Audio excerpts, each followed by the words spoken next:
Dr. Sharif Abdullah offers a unique, hopeful, and visionary perspective on the persistent challenges of our time.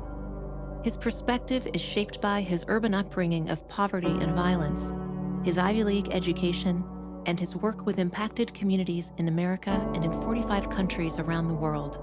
His spiritual outlook is rooted in the consciousness of dozens of religions, faith traditions, and spiritual practices. Sharif offers this unique viewpoint, helping us chart a course that explains where we've been, where we are now, and how we get to a positive future that works for all living beings. Hello, Sharif here. And I want to talk to you about the situations that we have right now in our society. I'm getting a lot of emails and I'm seeing a lot of messages on social media about how upset people are around a multitude of issues, whether it's police brutality or the latest police killing in whatever city is next on the list, whether it's sexual harassment or orientation harassment, whether it's just the general political malaise our society is in. We tend to demonstrate our not only our displeasure but our dismay online. And I'm suggesting to you that it's time for us to get tougher than that. It's time for us to toughen up and get ready for what is about to happen. We are birthing a new society. A new society is coming out of us, the way a new human being comes out of a woman's womb. It is a very painful and a very messy process, but we rise to the occasion because we know what happens in the end. In the end of our birthing process, we come up with me or my children or my grandchildren. In the end of our societal birthing process, we come up with a brand new society. A new society that is so good, so cool, so much in line with our values and our visions that we will wonder why we were clinging to the old one. Our challenge is to know where we are. This is something that happened, it's a real story. It happened about a year or so ago in Uganda. And a woman had gotten pregnant. She was having her baby, goes to the hospital.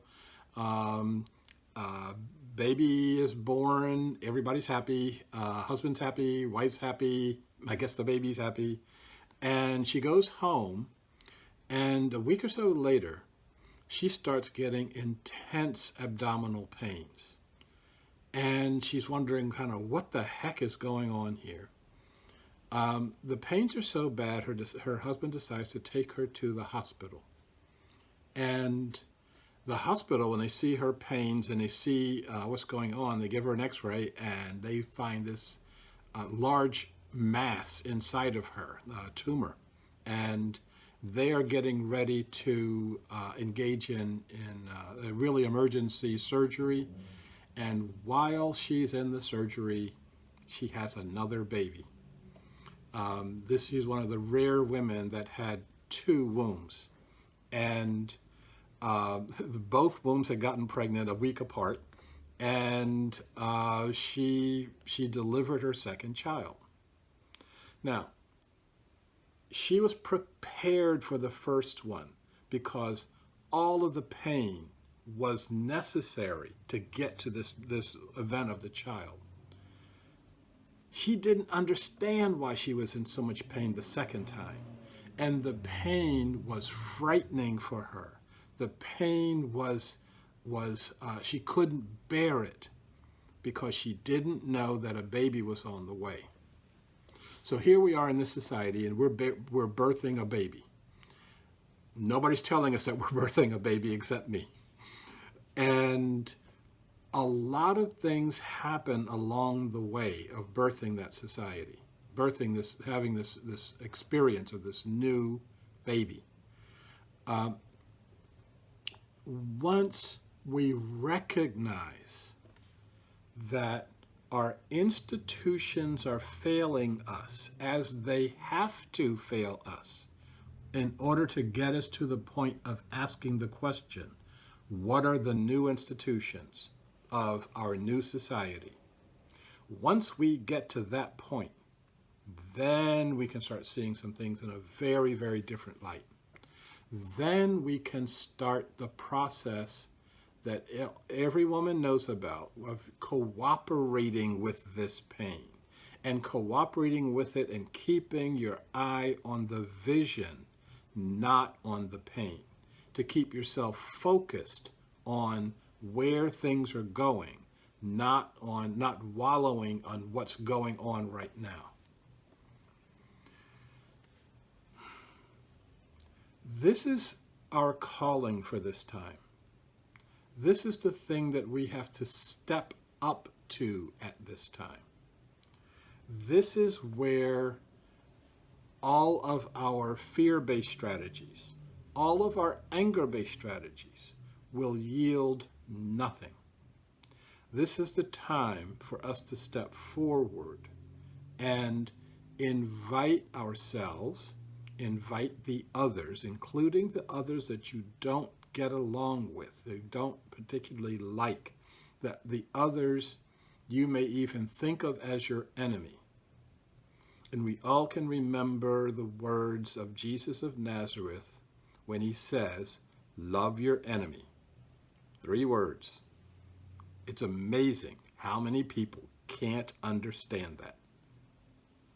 So if I am meeting with my enemy, if I am meeting with the other, if together we know that we are the ones that have to birth this new society, then the society will be born.